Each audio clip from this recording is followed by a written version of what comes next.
The Chiefs probably feel like they had a football launched into a sensitive area yesterday after their experience with the Indianapolis Colts. You know, sometimes,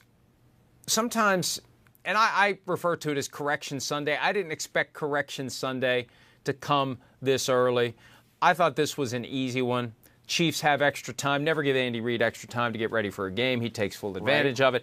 Andy Reid's not going to let his guard down in Indianapolis. For God's sake, they had a huge lead in a playoff game there a decade ago, and Andrew Luck led the Colts back. They're never going to go back to Indianapolis and step in that pothole again. They're going to be ready. They're going to blow them off the field. This one's going to be simple. The offense is firing on all cylinders. Nope. The Colts find a way. It was their home opener. And, you know, their first two games are on the road. They tie the Texans. It was a weird game. They stormed back from a 20-3 deficit and forced overtime, and nobody was able to score in overtime. Okay, that's fine. And then they get blown out, shut out. Who gets shut out in today's NFL? That, to me, was they looked so bad against the Jaguars. These are the Chiefs. The Chiefs that everybody wanted to dismiss, and through 2 weeks, like, hey, the Chiefs are still the Chiefs. Stunning to me. Stunning to me. Now, the Chiefs beat themselves. They had miscues. They had a missed point after touchdown, a missed field goal, a muffed punt. They botched a fake field goal. Travis Kelce drops a pass in the end zone. There's a lot of reasons why this happened, but that's what games come down to, Myles. It's 4 or 5 moments max that go one way or the other. And when they go the other team wins. That's what happens in today's NFL. The talent gap is too close to have that many mistakes, that many things not go your way and expect to win the game. That is a routine catch for Travis Kelce that he drops.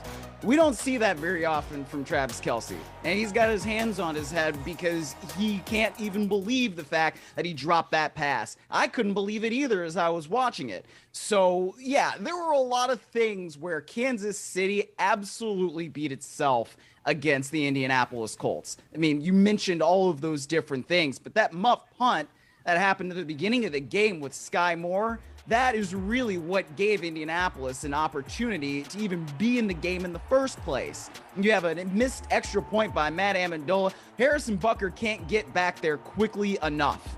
I mean, when you have a fake field goal, I think at 4th and 11, it's not a very good call because you have to go so far in order to actually convert that thing. That, to me, says a lot about how little Andy Reid trusted Matt Amendola in that situation. And frankly, I don't know if they should have just put Justin Reid out there. I mean, at what point is that a better option than this kicker that you don't trust anymore? Because this is not right. This is not something that should be going on there, because even if that ball is completed, it's probably not going to work out. And you get this missed field goal here too. So there were so many different miscues that the Chiefs had where I don't expect them to play like that usually.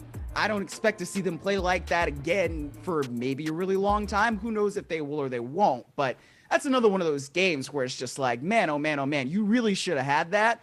And if they don't get that unsportsmanlike conduct penalty by Chris Jones on what should have been 4th and 15 or whatever it was, it then becomes a 15-yard penalty on the sack, and they get a first down, and they're able to keep that drive going, and eventually Indianapolis goes down there and scores. That's the reason why Kansas City lost. It was just one thing after another after another. Yeah, in addition to the mistakes that we've already cataloged, Myles mentioned it. It was a moment where the drive was over. This becomes the game-winning touchdown. But Chris Jones, after sacking Matt Ryan on 3rd and 6, an 8-yard loss, it would have been 4th and 15. Chris Jones was deemed to have said something to Matt Ryan that crossed the line. I tried my damnedest to find out what he said. Referee Sean Smith heard enough to cause him to throw the flag on Chris Jones. After the game, there was a pool report that basically reported nothing. And this isn't on Adam Teicher, who was asking the questions. If Sean Smith isn't going to say what was said, what do? He asked him what caused the penalty. The referee, Sean Smith, said it was abusive language towards an opponent. And that was it? Yes. Can you elaborate on what he said? No.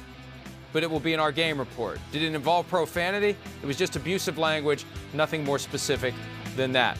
Chris Jones privately declined to say what he said, but I'm told he was shocked by the fact that he drew a flag. He believes that his comments were taken out of context. Now, I'm always a firm believer that anytime anyone uses the phrase taken out of context, they're just trying to excuse whatever they said, and they don't want to be responsible for their own words. But we'll see. And it'll be in the game report. And I've checked with sources in the league office. Do you know? I don't know whether people are being straight with me or not, but if I was working in the league office and I saw a moment like that that affects the outcome of a game, one of the first calls I make as soon as the game ends is to Sean Smith, say, I need to know what was said. My own personal human curiosity. What the hell did this guy say to extend that drive and give the Colts a chance to win the game? I must know what it was, because it sounds like it was the ultimate insult. Maybe I want to file it away for future use. I want to know what was said. And again, maybe they just don't feel like telling me, which is fine. But we're going to find out one way or the other. It will be reported by us or someone else. I must know what Chris Jones said to extend that drive, because when it comes to taunting, the league will say that it's demeanor, it's gesture, it's how you physically present yourself. Right. And there was a time a few years back, Myles, where certain racial comments would get you flagged and fined. Remember, Colin Kaepernick was fined at one point for using racially inappropriate language during a game, and that's kind of faded away. And as Coach Dungy says, hey, if you got a flag for everything that you said that you shouldn't have said on a football field, they never would finish a game. It would be one foul after another if everything said that shouldn't be said drew a foul. So it had to be something pretty damn bad for Chris Jones to get that penalty, and we'll see what it is, and then we'll see whether or not we agree, Myles, that it was inappropriate. But Sean Smith thinks it was, and that's all that matters, and he's smart enough to realize that call directly contributed to the outcome of the game. And honestly, when you watch games, you don't want penalties to affect the outcome of the game like that. And that, to me, is the biggest reason why you want to know exactly what Chris Jones said. Because you kind of mentioned there, when you see gesturing or guys like really getting in another person's face, going back and forth, then that's when you're usually like, okay, I understand why the flag was called. But in that situation, there just was not that seemingly big gesture, where you have Chris Jones really getting in there in Matt Ryan's face and all that. I don't know. Somebody put it up on Twitter, and it was one of the Colts reporters, and I can't remember who it was, but it was basically like, oh, Matt Ryan's best play of the day was getting Chris Jones to say whatever he just said in order to draw that 15-yard penalty. And frankly, I kind of agree, because at that point, the Chiefs really would have had a chance to end that ball game with a Colts punt if they, fielded it cleanly, which I guess was not a guarantee based on the things that happened earlier in that game. I know we need to move on, but can we show that exchange one more time? Because I think there's another way to interpret this. And maybe the referee... No, I'm just saying, if we are going to be concerned about demeanor and taunting, and we see flags get thrown for just standing over a guy and flexing, when you watch the whole exchange, you could arguably come to the conclusion that Chris Jones was menacing. He's lingering on top of him.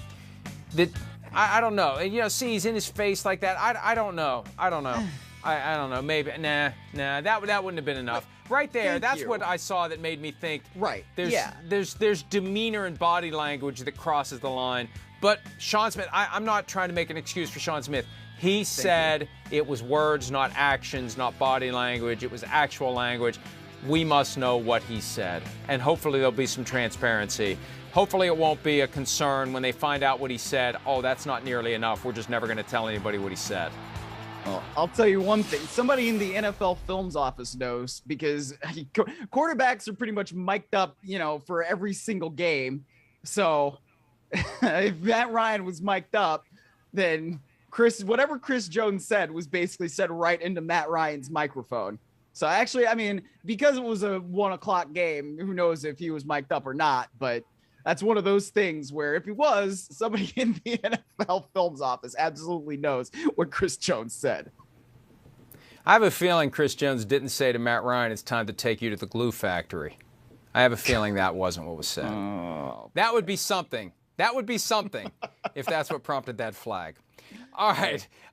There were things said between Chiefs quarterback Patrick Mahomes and offensive coordinator Eric Bieniemy at the end of the half.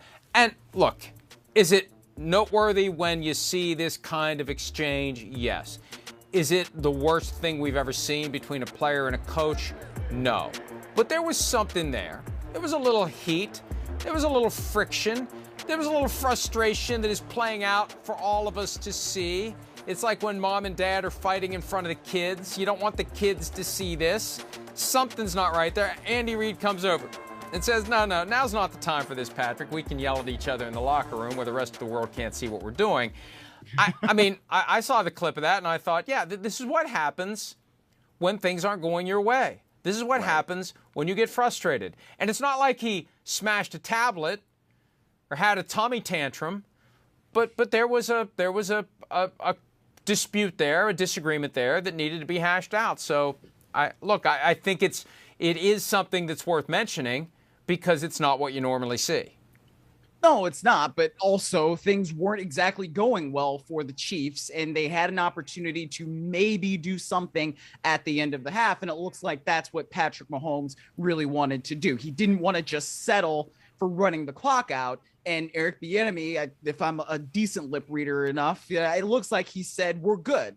We're going to be okay. Don't worry about it. And Patrick Mahomes wanted to keep his foot on the accelerator. After the game, Mahomes was basically like, yeah, coaches have to coach. They have to manage the game situations. That's what they were doing. I want to do certain things, but that's what the coach's job is to do, is to manage the game. So those are the kinds of things that sometimes happen over the course of a game, over the course of a season. You know, when you see something like that, it's just guys being competitive. I understand exactly why Patrick Mahomes wants to keep his foot on the accelerator. I also understand why Eric Bieniemy says, no, we're going to go into halftime and we're going to be all right. That's just one of those things that kind of happens. But don't take our word for what Patrick Mahomes said, as if you ever would. Here's Mahomes himself explaining the exchange that we witnessed between him and Coach Bieniemy. All I said was I'm not going to turn it over. I'll get it out, try to get to the sideline and get us a chance to kick a field goal. But, I mean, it's a tough situation. I mean, I'm on the field. I'm playing. I want to always try to go score. That's who I am. But that's their job, is to make sure they manage the game the right way. And, I mean, we had multiple chances to win after that. We just got to be better in the second half. Yeah, I mean, Patrick Mahomes was not stellar yesterday. 20 for 35, 262 passing yards, a touchdown, a pick, and 26 rushing yards. And he's wired to get more. And they did have chances to win the game in the second half, and they just didn't. It was just one of those days. For the Bills, for the Chiefs, the top two teams in the NFL entering Week 3, it was just one of those days, which is a reminder that for any given team on any given Sunday, Monday, Thursday, or whichever day of the week they decide to play one of these games, it can be not your day, and it can be the other team's day. And the Colts had their day, and it was long overdue. They're now 1-1 after taking down the Kansas City Chiefs. And, you know, they were 0-2 last year. I think they were 0-3 last year, if I remember correctly, and there's a chance I don't. And they turned it around and almost got to the playoffs. So this is what they badly needed. They looked so bad, especially in Week 2. They needed this desperately to get things moving in the right direction, and now they are. Hi, it's Mike Florio. Thanks for watching PFT on YouTube. Hit subscribe for the latest news and analysis from Pro Football Talk.